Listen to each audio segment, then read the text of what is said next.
Como eu havia dito no vídeo anterior, eu estou comentando uma matéria que foi escrita no site Universo HQ pelo Marcelo Naranjo, que são as 15 coisas que ninguém aguenta mais nos gibis de super-heróis. Eu comentei 13 tópicos no vídeo anterior e deixei para comentar os outros 2 últimos nesse vídeo agora, e também apontar quais são as vias para um leitor de quadrinho tentar fugir da repetição das histórias de super-heróis. Eu vou fazer uma lista das principais fontes dos países onde se produzem quadrinhos, para poder dar uma ideia e também avaliar os pontos positivos e negativos ao longo do vídeo. Mas em primeiro lugar, vamos aos outros 2 últimos tópicos. O próximo tópico é histórias do John Constantine publicadas fora do selo Vértigo. Não combina, não é legal, não funciona. Esse aí foi um dos poucos tópicos que eu discordei que deveria estar nessa lista, porque para começo de conversa o John Constantine ele nem é um personagem do universo DC. Ele foi criado pelo Alan Moore dentro do universo DC, mas ele foi publicado o tempo inteiro dentro da Vertigo. Foi lá que o personagem se consagrou e que ele teve as melhores histórias. E todo mundo conhece o John Constantine como um personagem de histórias adultas, que é exatamente a premissa do selo. Mas ao mesmo tempo a gente desconfiava que algum dia DC ia fazer essa ideia idiota de colocar o Constantine no universo normal dos personagens de super-heróis dela, e que logicamente isso daria errado. Nem chega a ser um tópico muito interessante de se comentar, porque é algo previsível.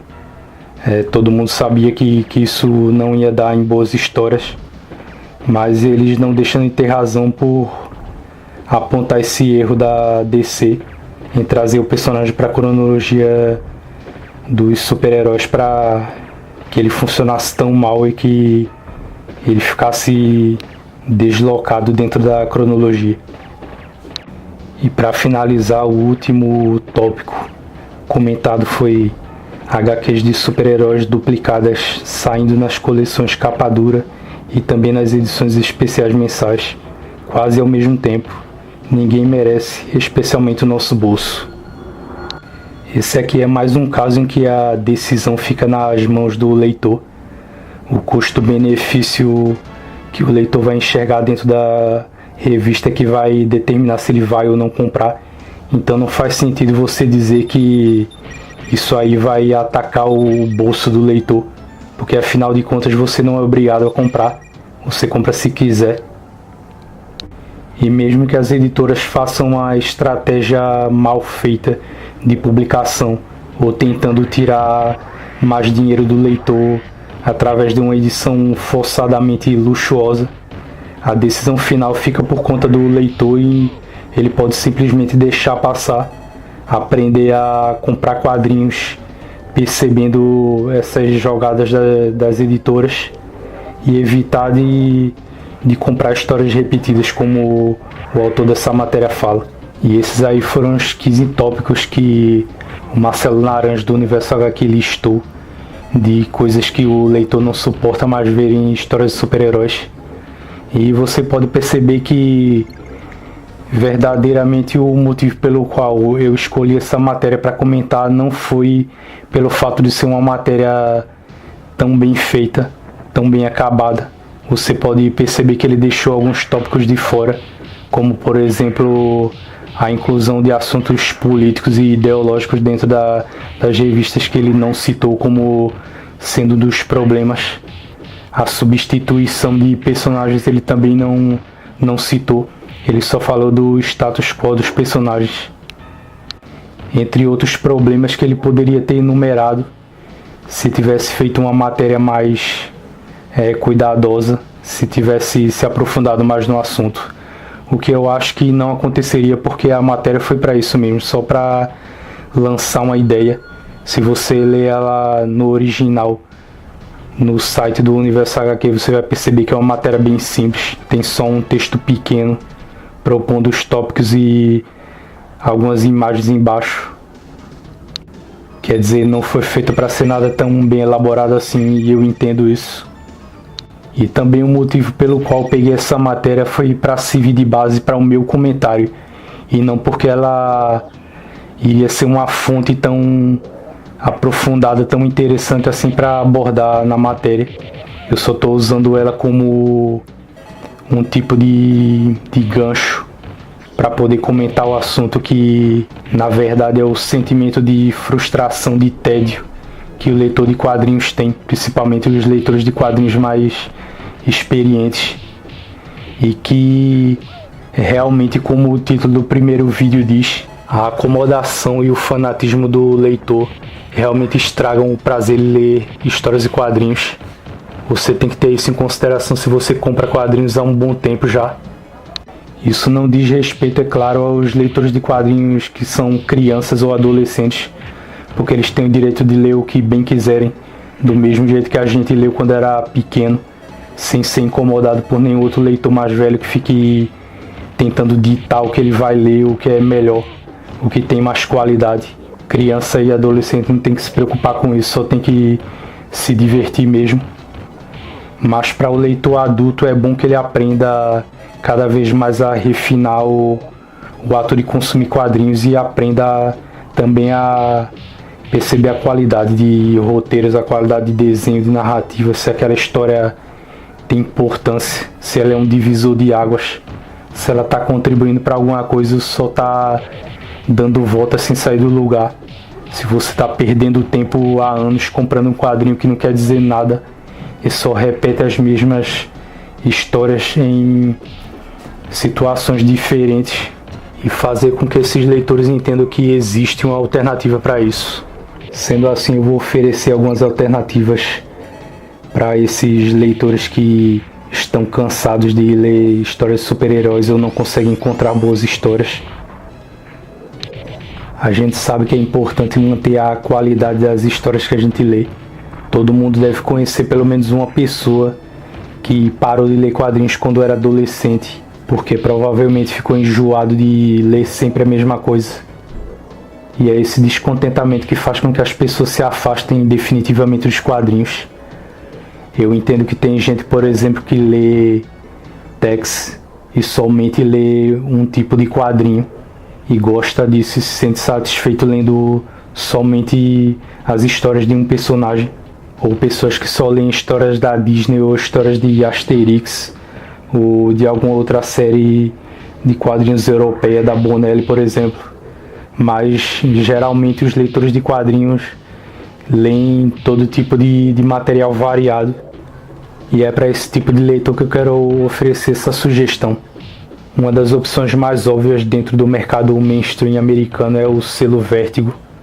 Ele já existe há um bom tempo e surgiu por causa dos quadrinhos adultos de Alan Moore na década de 80. Depois vieram o Neil Gaiman, o Grant Morrison, e começaram a produzir quadrinhos na mesma linha. E daquele tempo até hoje, o selo Vértigo já tem uma boa duração, e ele produziu séries muito boas, sempre foi uma opção para quem quis ler quadrinhos adultos.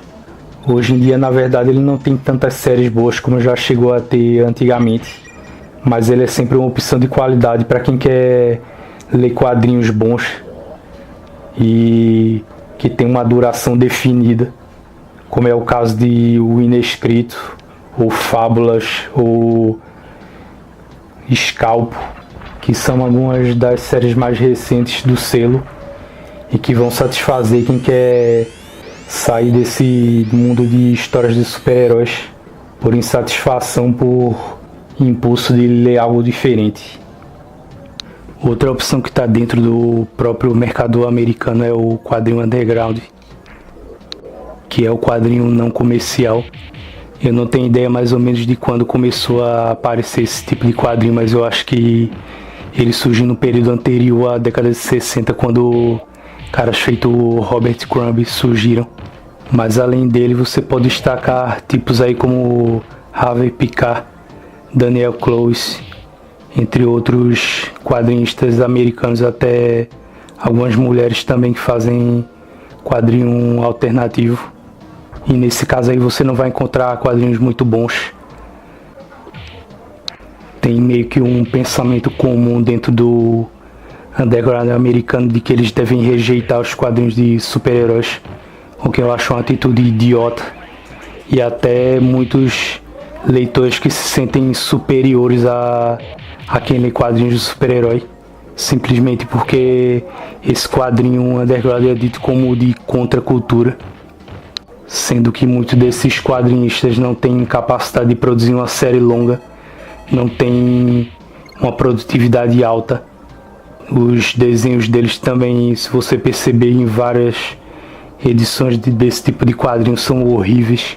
As histórias são sobre coisas banais, cotidianas, e boa parte do tempo esses escritores eles usam quadrinho para fazer algum tipo de crítica social que deixa o quadrinho, no caso, com um aspecto de coisa tediosa que eles só sabem reclamar o tempo inteiro, os personagens, como é o caso do Daniel Clowes, por exemplo.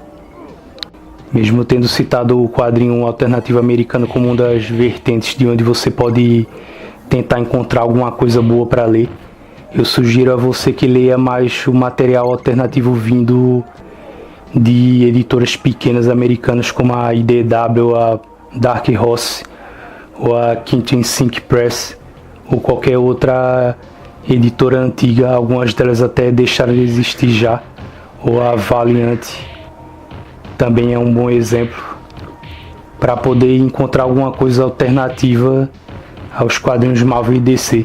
Necessariamente a fuga para esses quadrinhos não vai estar dentro do alternativo, porque eles são feitos com a mentalidade um tanto quanto rancorosa em relação ao mercado mainstream. Outra ideia completamente falaciosa a respeito do quadrinho underground é que existe mais material bom nele do que nos quadrinhos de super-herói nas grandes editoras, o que é mentira, porque se você for tirar pela conta, você já leu muito mais coisa boa vinda da DC e da Marvel do que de material autoral vindo de autores desconhecidos, o que prova que o mercado mainstream americano ainda é muito mais prolífico e muito mais capaz de gerar quadrinho inteligente e profundo do que o dito underground. Outra opção, no caso, poderiam ser os quadrinhos latino-americanos, que provavelmente seria mais consumido pelo público daqui mesmo, no Brasil. Mas o problema é que os quadrinhos latinos de países como Argentina, Chile, Bolívia e outros lugares, é que eles sofrem dos mesmos problemas que os nacionais sofrem, que é baixa qualidade de roteiro, personagens desinteressantes, quadrinhos que não trazem leveza nenhuma, sempre falando de problemas e fazendo críticas sociais, como eu havia dito sobre o quadrinho underground americano, e também muito mal produzidos. A maioria dos desenhistas são simplesmente fracos, não tem qualidade, e eles produzem sempre nesse esquema meio artesanal, meio se orgulhando da própria precariedade, e acaba não se vindo realmente de opção. Tanto é que muitos dos quadrinhos latinos publicados aqui no Brasil não tiveram grande repercussão, não chamaram atenção, e você também não deve conhecer nenhum quadrinho muito bom mesmo que tenha levado nota máxima em algum site de avaliação vindo de um lugar feito Uruguai ou Argentina. Não é que não possam existir quadrinhos bons latino-americanos, como é o caso do Necronauta, mas no geral eles sofrem dos mesmos problemas que nós temos aqui nos países vizinhos. O que muita gente vem falando nesses últimos anos é a respeito dos quadrinhos nacionais, sendo a opção aos quadrinhos da Marvel e DC. Mas sendo puramente honesto com você, eu acho que os nacionais eles não têm nem metade da qualidade que esse pessoal que analisa e ficam fazendo festa em volta do quadrinho que se faz aqui quer dar a entender que tem. Até a década passada, os quadrinhos nacionais estavam bem parados quando se iniciou aquele projeto do MSP 50. Dali em diante começaram a surgir vários quadrinistas brasileiros que se destacaram, e por causa de várias ferramentas, principalmente vindas da internet, ferramentas de trabalhar quadrinhos, de desenvolver quadrinhos do zero até a publicação dele. Vários quadrinhos foram publicados e alguns deles revelaram bons artistas até. E tem muita gente chegando a falar que existe um boom, que é o novo renascimento dos quadrinhos aqui no Brasil, com a qualidade e com a quantidade grande. Mas a verdade é que a maioria desses quadrinhos ainda tem aqueles velhos problemas típicos dos quadrinhos brasileiros, que é falta de qualidade e falta de elaboração técnica no roteiro, desenhos precários, um acabamento muito fraco, falta de revisão nos textos, falta de um cuidado melhor na elaboração do título, e o principal de todos, que é a falta de um acompanhamento editorial que faça com que aquele quadrinho tenha um padrão de qualidade médio bom. Você vê algumas edições que são muito bem feitas e uma grande quantidade que são completamente mal acabadas, se aproximando da baixa qualidade de um fanzine. Outro grande problema que eu sempre reparei nos quadrinhos brasileiros é a falta de frequência nos trabalhos de roteiristas.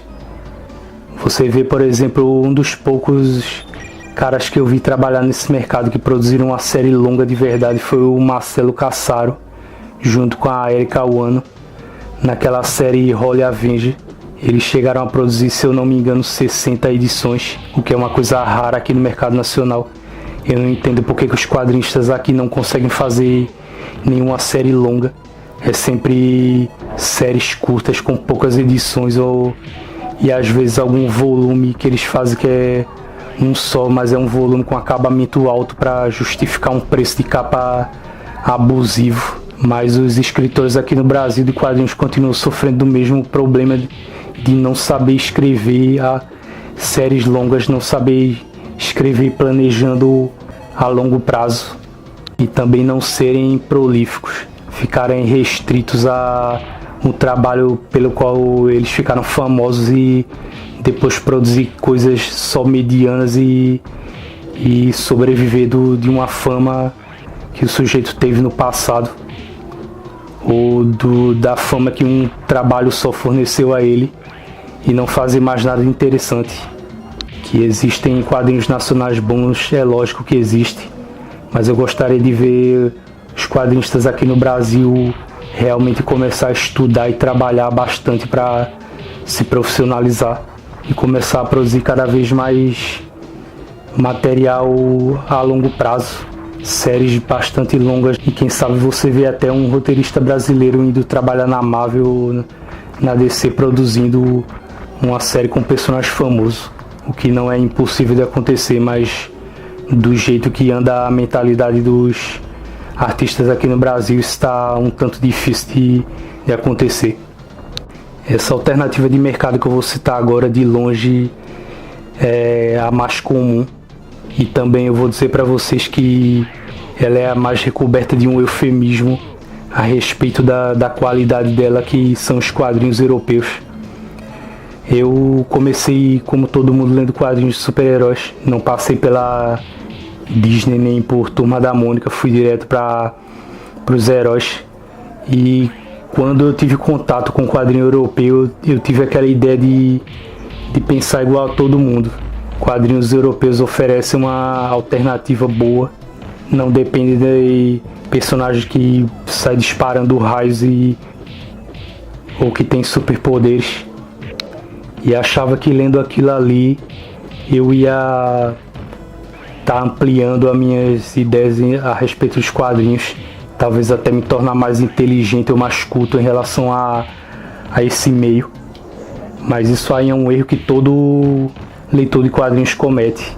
Aquele leitor que acha que lendo quadrinho europeu vai convencer as pessoas de que ele é mais inteligente porque ele não lê quadrinhos com personagens fantasiados e que alguém vai levar a sério o gosto dele ou pensar que ele não é um adulto infantilizado, e com isso tentar reduzir aquela atitude dos outros de olhar torto, de olhar desconfiado para você quando você diz que gosta de ler histórias em quadrinhos, o que é um engano.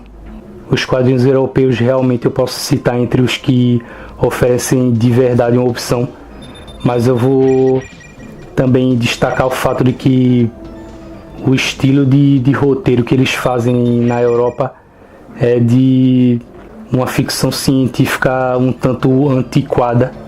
Ela não apresenta nenhum tipo de sofisticação. Se você pegar a ficção que é feita na Vertigo, por exemplo, e daí você compara com o quadrinho europeu e você vê o quanto a ficção dele é pouco sofisticada. Você pega um quadrinho do Moebius, por exemplo, o tipo de quadrinhos que ele fazia se aproximava mais daquela ficção no estilo Ray Bradbury, aqueles escritores de ficção antigos que têm uma mentalidade clássica para ficção. E no geral também muitas das histórias europeias estão presas a estilos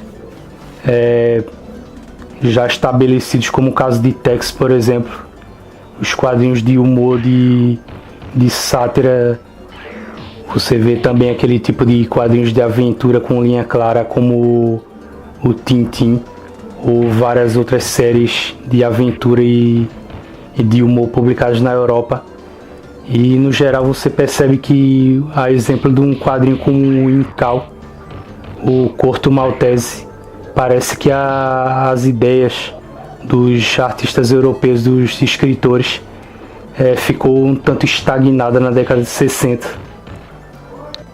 Tem muita gente que cita como exemplo a qualidade dos desenhos europeus, mas como esses artistas têm uma média de produção muito baixa, alguns deles passam 2 até 3 ou 4 anos sem lançar um volume, é muito fácil você produzir um quadrinho bonito ou até bem roteirizado. E olha que às vezes mesmo demorando, o quadrinho ainda sai com a qualidade mediana. Então o quadrinho europeu eu posso listar ele como uma boa opção para você fugir do estilo de super-heróis, desde que você selecione bem o quadrinho que você vai comprar. Até porque você pode perceber que não faz sentido dizer que os quadrinhos americanos são repetitivos, quando você tem um caso como a Bonelli, que tem todas aquelas séries regulares, muitas delas já com décadas de publicação. E a Bonelli também é, dentro de uma expressão, a editora que produz mais do mesmo, assim como as americanas fazem. E como última alternativa que eu vou citar aqui são os quadrinhos vindos do Japão, que na minha opinião são de longe as melhores alternativas para poder consumir alguma ideia nova, porque os japoneses eles costumam arriscar bastante e utilizar ideias ousadas. Eles criam conceitos, algo que você não vê hoje em dia ou vê com baixíssima frequência nos quadrinhos americanos. Mas como o quadrinho é vindo de um país e tendo as características que ele tem de publicação relativas a ele, ele também tem alguns problemas, como por exemplo a duração do quadrinho em comparação com a densidade do roteiro. Você vê que boa parte dos mangakas eles produzem quadrinhos de uma forma arrastada demais. Você compra volumes e volumes atrás do outro e não vê a história andar para lugar nenhum. Isso faz com que alguns quadrinhos tenham uma duração surreal. Você vê pelo exemplo do Kentaro Miura, que começou a fazer o Berserk ainda na década de 90 e não concluiu o quadrinho. Recentemente eu li até uma notícia dizendo que ele planeja fazer isso, mas esse planeja, entre aspas, pode durar mais alguns anos daqui para o futuro. E realmente alguns desses problemas que são bastante conhecidos pelos leitores de mangá aqui no Brasil poderiam ser resolvidos se houvessem um controle editorial melhor dentro das editoras japonesas. Às vezes elas mesmas contribuem para estragar o quadrinho. Você vê, por exemplo, o Dragon Ball. Pouca gente sabe disso, mas a Shonen Jump, ela meio que pressionou o Akira Toriyama para colocar mais vezes aquele torneio Budokai Tenkaichi, que é o torneio de artes marciais do quadrinho. E só naquela série do Goku, quando ele é pequeno, que eu tenho os volumes até o final desse período do mangá, aconteceram, eu acho que 3 ou 4 campeonatos, o que é uma coisa absurda. Muita gente não sabe disso e eu vou entrar no detalhe aqui. Na verdade, quem sugeriu a ideia do torneio foi a esposa do Akira Toriyama, e os caras da revista, os editores, acharam a ótima ideia, tanto é que eles forçaram o autor a colocar mais vezes. E você vê aí por esse exemplo que um recurso bom, um recurso até interessante, pode acabar cansando o leitor, porque não estava nos planos do próprio autor que produziu o quadrinho. Apesar dos quadrinhos japoneses terem alguns problemas que poderiam ser resolvidos melhorando a forma de se publicar, ajustando melhor o cronograma de como eles reúnem as histórias que são publicadas semanalmente nos volumes, e também tendo um acompanhamento melhor por parte de quem fiscaliza o trabalho dos artistas, para que não fique somente na mão deles decidir até onde o mangá vai durar, que é absurdo isso. Alguns autores de mangá deixam um mangá em hiato, chegam a concluir séries longas no período em que o mangá mais conhecido deles está em hiato, e ainda assim eles não dão prazo, não se comprometem a finalizar o quadrinho. Alguns deles chegam a durar décadas, o que é uma coisa absurda, e deveria realmente ter um planejamento editorial melhor nessa linha. Mas não tenha dúvida que de todas as alternativas que eu citei aqui, de quadrinhos espalhados pelo mundo inteiro, eu acho que atualmente os japoneses eles estão na frente em criatividade, em lançar plots de roteiros e ideias inovadoras. Você vê quadrinhos como o próprio Berserk Vinland Saga, que é um quadrinho que faz uma pesquisa e uma retratação boa dos vikings. O Vagabond, que apesar de ter um ritmo um tanto lento, é um quadrinho muito bom, muito bem desenhado e roteirizado. E é aquela coisa, para você ter uma ideia de como os mangás conseguem ser bem mais criativos e não estarem presos a velhas ideias. Você pega, por exemplo, o Death Note. Quando é que num quadrinho ocidental ia surgir uma ideia como o Death Note?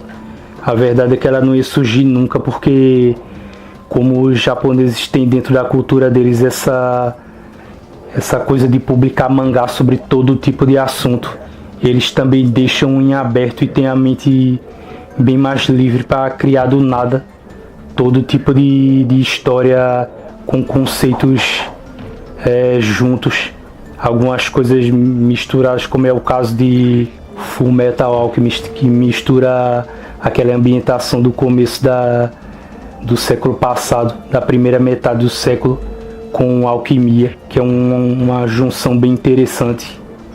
E realmente eu tomo os mangás como a melhor opção desse vídeo que eu posso citar aqui, porque eu estou dando cada vez mais preferência a comprar séries fechadas, que tem um roteiro bem amarrado e não se estendam de forma que venha a diluir a qualidade da história, como geralmente acontece com os quadrinhos de super-herói americanos, em que eles ficam regurgitando a cronologia, até não só as histórias e os eventos, os poderes, aqueles acontecimentos clichê de perder poder, de ser clonado ou viajar no tempo, todos os outros tipos de ideias que já estão completamente manjadas. e não dão nenhum motivo decente para você continuar acompanhando. Sendo assim, eu finalizo esse comentário que eu dividi em 2 vídeos. A ideia que eu quero deixar aqui para vocês é que o mais importante é que você não se acomode como leitor. Se você é um leitor mais experiente de quadrinhos, você não pode ficar só se deslumbrando para acabar caindo em golpes de editoras e acabar por vontade própria até se viciando nessa repetição de só ler histórias de super-heróis que só dizem a mesma coisa e só repetem as mesmas situações. E não ser preguiçoso, estar sempre procurando, sempre tentando descobrir alguma coisa que valha, sempre tentando também evoluir o seu senso crítico, aprender de verdade o que significa uma revista com qualidade de roteiro e desenhos. Se necessário, até ler livros sobre quadrinhos, livros teóricos e técnicos, e aprender mais do que é a produção de um quadrinho, para poder julgar isso com mais embasamento, manter o seu interesse pelos quadrinhos da melhor forma possível, que é lendo quadrinhos bons e se divertindo, sem que as ideias criativas deixem de fazer parte do seu hobby, da sua ocupação de ler. Esses 2 vídeos ficaram tanto longos, eu planejei sair dessa forma para poder fazer um comentário mesmo que em cima de uma matéria que não dava tanto material assim para se comentar, mas eu espero que de alguma forma um desses 2 vídeos, ou os 2 vídeos no caso juntos, tenham ajudado a você a formar uma opinião sobre isso, que tenham contribuído de alguma forma. Eu agradeço como sempre para quem viu esse vídeo e teve a paciência de ver os 2 vídeos, e até a próxima.